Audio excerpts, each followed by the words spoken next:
I was reading a story presented in a local newspaper that left me shaking my head. Fudge? According to a report by Radica De Silva from the Trinidad Guardian, a truck driver named Terence needed to drop off a load of material in a forested location. Terence, possibly unfamiliar with the location, came across some fellas who offered to help. However, that offer for help had me suspicious. Generally, I do not like to ask help from anyone. Sometimes it leads you to a worse path than you were before you needed the help. Anyway, poor Terence decided to follow the men offering help. They crossed a bridge and then Terence attempted to cross as well.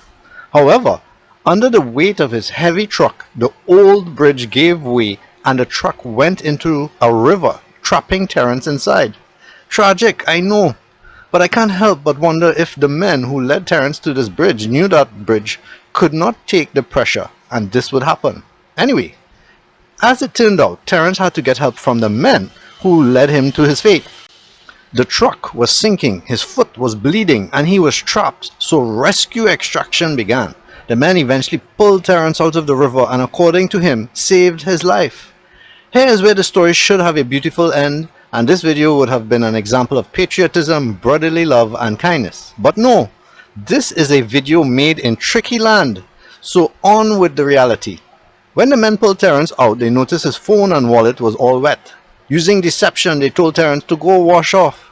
I am sure Terence thought he should. After all, he was just in a dirty river and bleeding. By this point, they should be taking Terence to the hospital, but no, they disappeared with both Terence's phone and the money from his wallet. Maybe in their mind they were justified in taking an extraction fee, but that is just plain wicked. When a Trini is down there, there are Trinis out there that will kick you too. You might think this is a unique case, but it isn't. I remember this happening to me as well. When I was a teen, I remember my mother hiring some friendly, willing guys to move. By the time we got all the things moved, we noticed that the electronics were missing.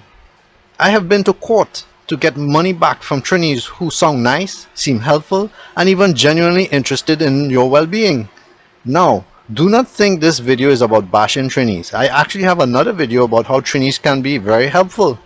My point is that this is tricky land and there are Trinis out there that are up to no good. So be careful out there.